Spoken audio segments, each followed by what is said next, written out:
神秘的游戏邀请函，隐含不祥的数字。身患绝症的我，寿命极限正和他近似。而且，自从信件在我手中，这些数字在不断减少。难道说，这是我生命的倒计时？来了，自午时起的第4趟列车，就是这班。赢下游戏，我的病或许没有一线生机。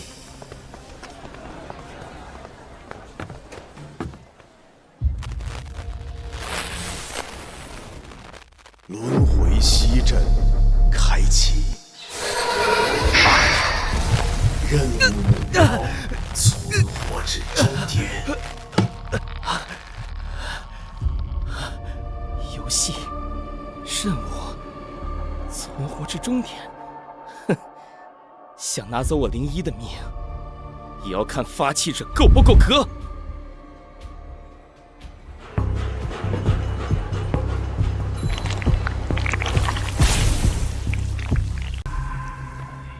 还不发车？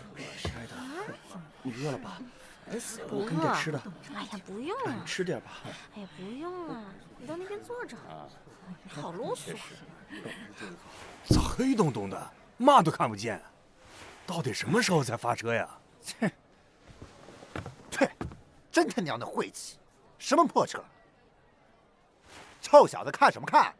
没事别叨叨，快让开，老子要下车。情况不明，贸然行动可是大忌。一个个的都这么烦人，真够了！傻缺白毛，算你识相。看在……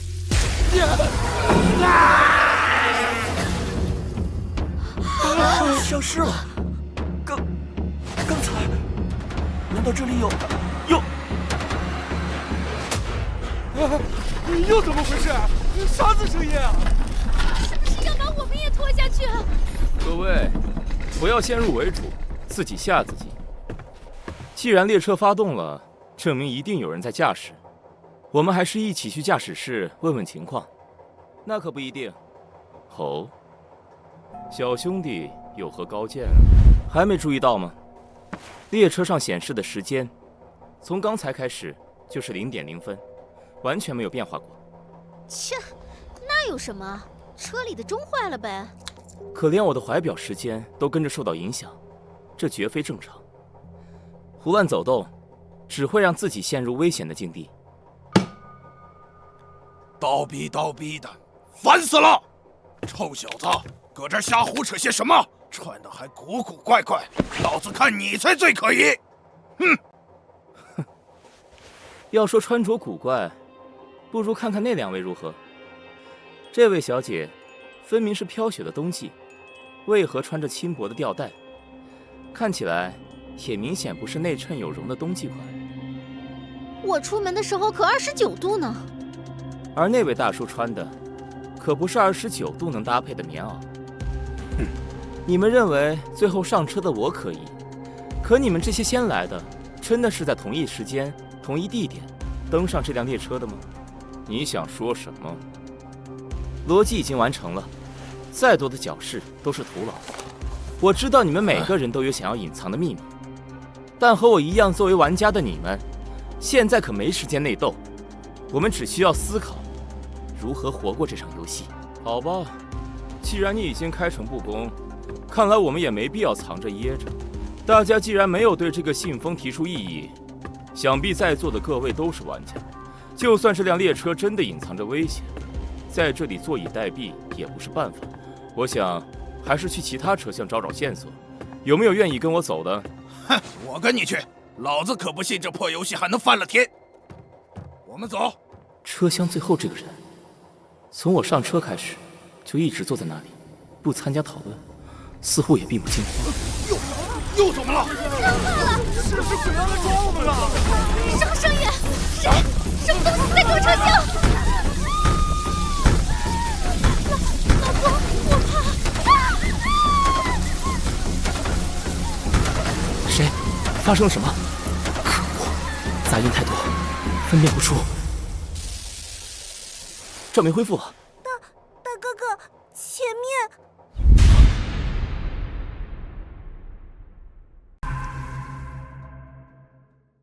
谁？发生了什么？可恶，杂音太多，分辨不出。这没恢复了。大哥哥，前面那个包是西装女，但是怎么可能？出入口无法打开，车窗也完好无损。凶手是如何在这么短的时间内完成杀人的？死者的尸体又被藏在了什么地方？血，好多血，来真的！别怕，我会保护你的。我们一定要活下去，然后回家。回家？想得到美！你借了那么多高利贷，我们回去是死，在这里也是死，都怪你个没用的东西！可，要不是你非要买那么多名牌包，我也不会。你的意思是怪我是吧？你个穷逼，结婚前怎么说的？就算我要天上的星星，也得想法子拿到。可是当初就不应该信你的狗屁誓言，还爱？我呸！爱能值几个钱？除了这个包，就什么都没留下。这么大的出血量，恐怕已经没救了。包里看起来没有翻找的痕迹。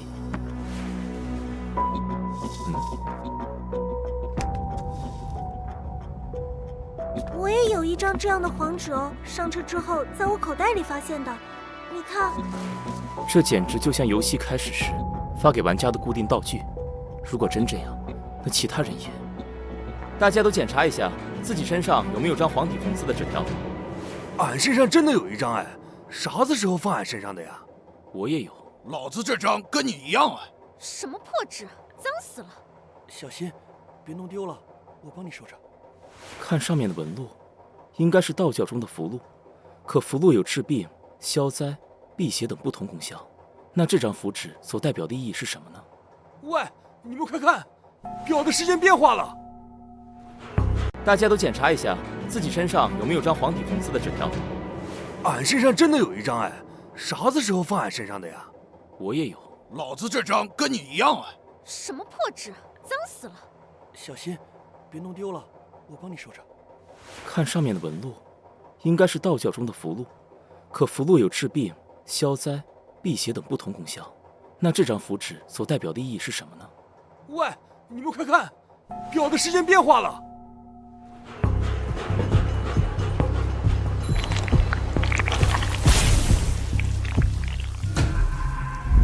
喂，你们看，时间变化了！什么？停电时长应该只有30秒左右。在凶案发生前，时间还是0时0分。如果说这并非代表停电，那么恐怕这趟列车能活下来多少人，已经全在游戏发起者的操控之中。各位，你们来看一下这个，我刚才在车厢连接处找到的。是什么东西啊？行车时刻表，终点到站时间是0时40分，死亡1人，前进5分钟，任务目标，活到终点站。这应该就是亡灵列车推进时间的关键。哦，恐怕接下来每过一段时间都会出现刚才那样的停电，而我们中的某人也会因此丧命。我们一共有9人，也就是45分钟。以终点时间来推断，只有1个人能够活到最后。我赞同你的猜测，这辆列车遵循着超乎现实的时间法则运转，但最初下车的黄毛遭遇不测时，时间并没有变化。停电事件或许是推动时间前进的关键，丧命可不一定。各位，我建议大家手拉手一起去下一节车厢探索。大哥哥，我一旦灭灯，好不好？遇到危险的人就大声呼救我不要，跟你拉手。这样大家现在不是闹情绪的互时候相帮助，互相支持。存活下来的人越多，找到线索通关游戏的机会也越大。虽然我认为下车的黄毛是被算成自愿退出游戏，无法成为推动时间的助力，但目前这个人，他的行动也没什么可反驳的余地。既然如此，就先静观其变吧。瞅啥瞅？大男人走路磨磨唧唧。哼，真磨叽。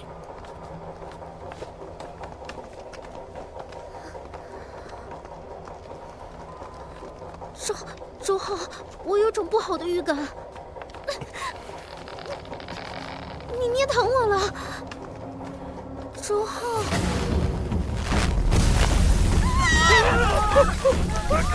喂，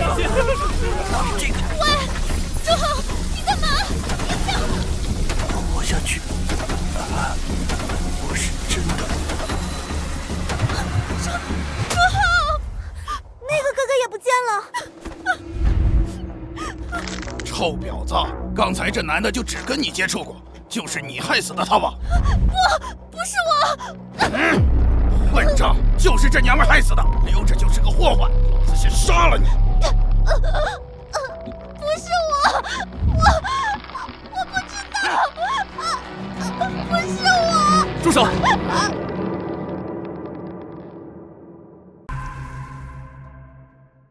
不是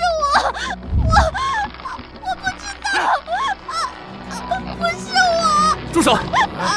刚才是有他离被害者最近，很可能看到了鬼的特征。算你命好。能说说吗？刚才到底发生了什么？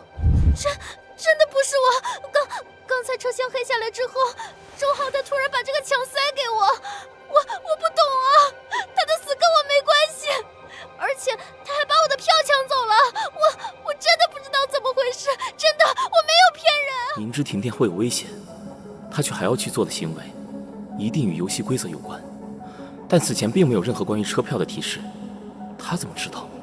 切，到头来啥都不知道，老子时间有限，先别吵了。我注意到了一点，第一次停电是在我们登车后20分钟，第二次相距第一次却间隔15分钟，而黑暗时间则从第30秒增加到40秒了。所以，各位别浪费时间了，线索要紧。列车上大家所有的计时工具应该都已经失效了，但这个人预估时间居然能精确到秒。即使受过专门的计时训练，人脑对时间的感知力仍会受到环境的极大影响。在这样的紧急状况下，人体的防御机制更会将感知集中在生存上。难道说，不愧是赌上一切的游戏，我差点就陷入了思维定式。神秘声音告诉我的是任务目标，告诉其他人的或许却是规则限制。猎杀逻辑，每个人获取不同方面的等量情报，却无人将自己得到的信息透露给他人。策划者算准了人性的自私和猜疑。哎，快看，这是啥子东西嘛？碎片。我来拼，可能会是重要线索。过去。大哥哥，你看，我刚才在附近的座位底下发现的。还有其他的线索。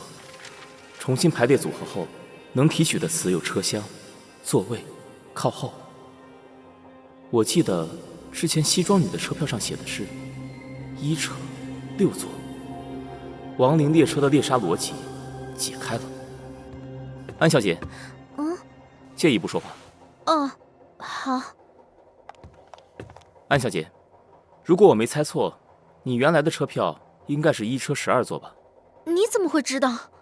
除此之外，我想安小姐，你应该也掌握着的吧？与其他人不同的，只有你自己知道的任务信息。唉，不要担心，我无意深究，只是想告诉你，周浩得到的信息是死亡顺序，是按照车票顺序从前往后排列的。什么？他不知道别人的座位号，却知道安小姐的座位号在他之前。等安小姐死了，再抢夺其他人的车票也来得及，但他却救了我，为什么？我想，他说爱你，是发自内心的。爱？你说爱吗？可是爱这种东西，不就是换取利益的台词吗？周浩，他想跟我换取什么呢？我没有能和生命等价交换的东西。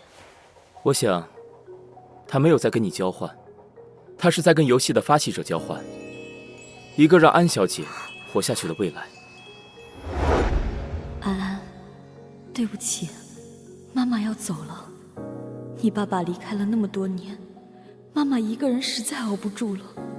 叔叔和妈妈是真心相爱的，原谅妈妈，无论以后能不能再见面，妈妈都会一直思念着你。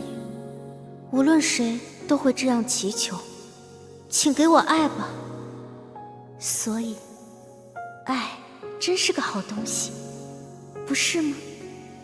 长大后，我学会了如何去交换爱，我给他们想要的，他们给我爱，收集爱，交换爱。我所过的生活，毫无疑问是由大家的爱组成的。虽然每一份爱都是有限的，但只要有无限的人爱我，就能像妈妈一样变得幸福了吧？可是，为什么我还是感到如此孤单？明明已经有无限的爱了。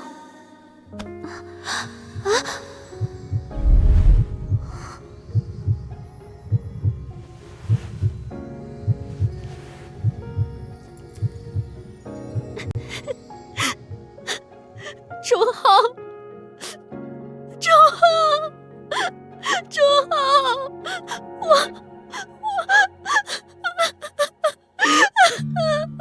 不明白爱为何物的人，与明明爱着却说不出口的人，命运给的时间总是短暂，一旦错失，就生死两隔。安小姐，啊，又要开始了，这次应该是冲着安小姐来的。我们先去下个车厢再。不了，我决定不走了。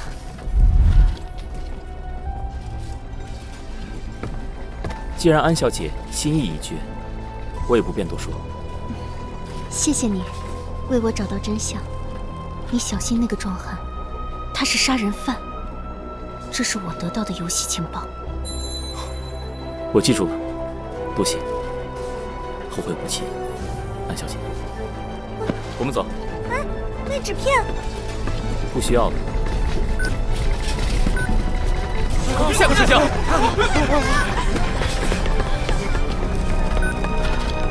周浩，谢谢你。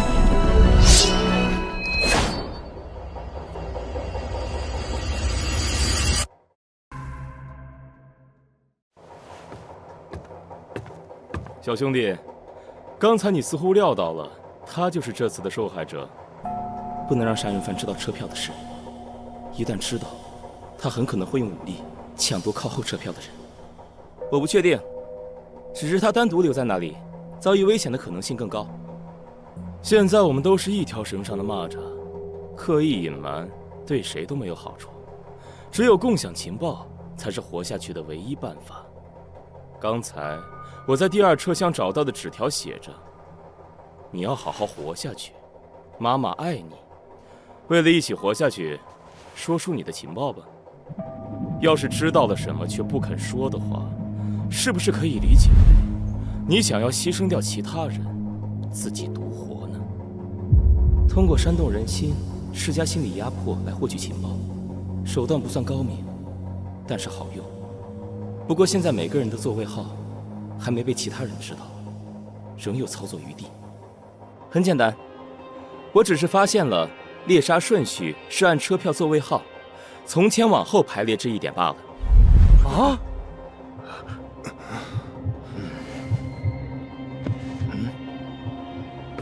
情报已经共享完了，走吧。现在重要的是寻找线索。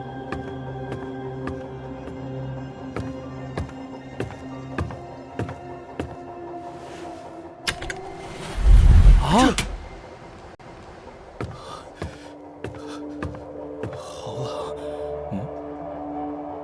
裂痕，异常的过低气温，只有这节车厢。难道那个，你们不觉得奇怪吗？按照先前的规律，现在车厢应该已经灭灯了才对。这节车厢或许并不在猎杀游戏的范围内，只要我们不出去，猎杀者就不会出现。既然如此，我们就先躲在这里吧。顺便看看积雪下有什么线索。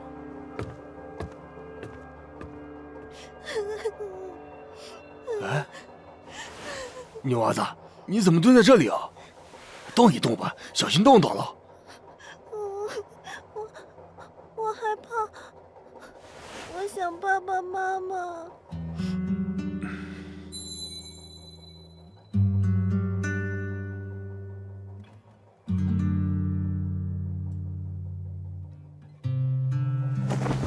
你玩木苦，叔就算拼上一条命，也得让你平平安安的回家见爸妈。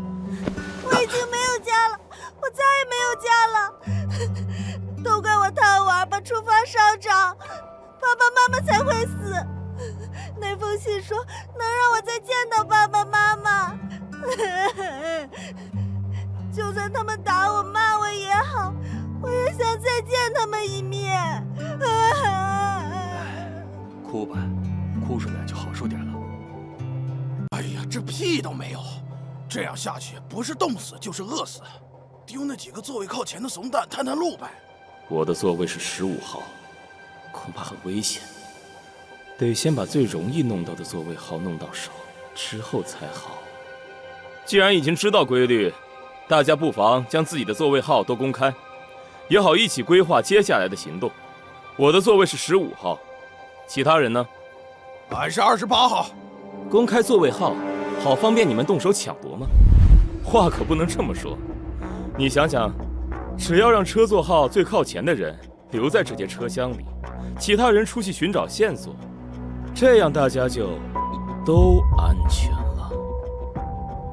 游戏发起者怎么可能没预料过这种情况？恐怕到时候会继续声威猎杀。就算将车票丢弃，无票者也会被处决。恐怕他们想。那么，小妹妹，告诉叔叔，你车票的座位号是多少，好不好？我的座位很靠前的。既然很靠前，那就拿出来看看呗。没事，别害怕，让叔叔帮你。不要！这是要干什么？你们没听到人家女娃子说不要吗？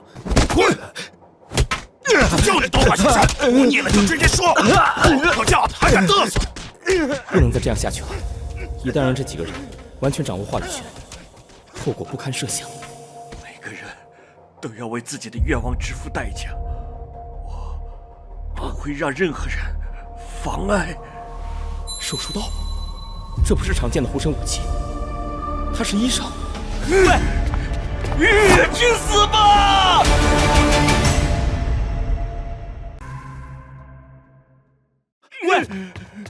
去死吧！偷袭老子！滚！捣乱的人已经滚了，老家伙，告诉我你的车票号。小姑娘，你只要把车票给我看看，我就让那个叔叔住手。肮脏的大人，放开我！你说什么？放开我！张水，这不可能！叔叔危险！嘿，小兔崽子自己送上门了啊！去死吧，小兔崽子！你妈小心！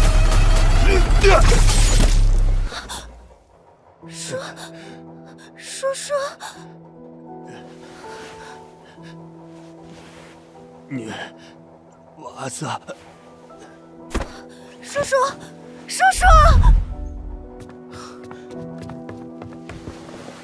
不行，脉搏已经很微弱了。没想到，叔叔，致命伤毫无疑问是手术刀贯穿导致的，但逻辑似乎有一丝不圆润之处。这老家伙的命还真是硬啊，这样了都没断气，真是。18号，勉勉强强吧。老家伙，我这张车票就送你。各位，既然这节车厢没有用的线索，不如我们去其他车厢看看。哦，对了，既然我们要去下个车厢，大叔的剩余价值可不要浪费呀。你要干什么？放开叔叔！啊？怎么？你要替他吗？既然已经得到你想要的，何苦对一个小孩下手？而且，剩下的人越少，车票靠后的也会越来越危险，何不轻松一回合呢？28号。切，老子没工夫在这听你放屁！还有你，死瘦子，再敢偷袭我，弄死你！大哥哥，你说我是不是真的是个扫把星？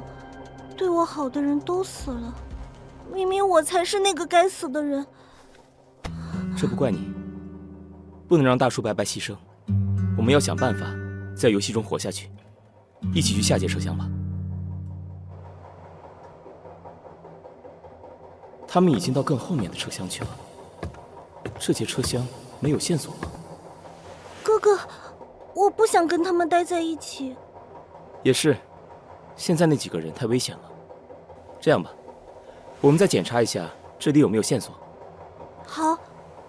我的座位号依然太靠前，但壮汉不好偷袭，医生身上可能还有刀，还是看完线索去找那2个小鬼吧。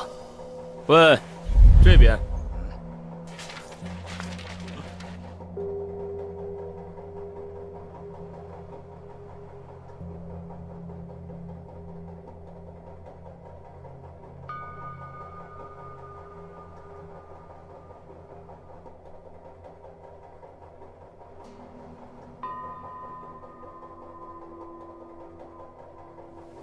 像是这个楚卫怀孕之后被丈夫始乱终弃的日记，不过看内容，丈夫应该还不知道这件事才对。这跟我们现在的处境有屁关系啊！日记最后写楚卫决定去找丈夫，前面提到过坐飞机对孩子不好，所以她最有可能选择的出行方式就是列车。恐怕是她在乘坐列车时出了什么意外，导致楚卫身死。列车也成了亡灵列车，他就是这辆列车上的鬼。哼，既然已经知道名字，那不必争夺车票，我也能活下去。那是发现了什么吗？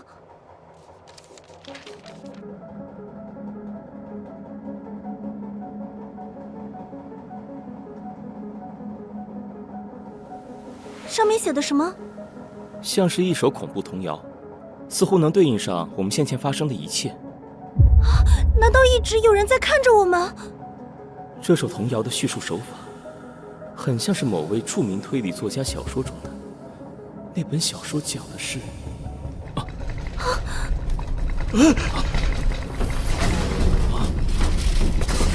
喂，你去哪儿啊？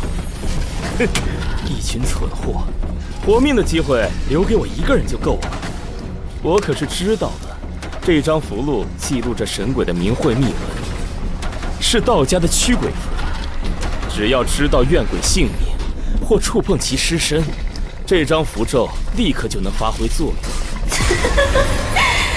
你当然知道，毕竟为了防止我们寻仇，你可是在家和办公室都贴满了写有我们一家名讳的秘符呢。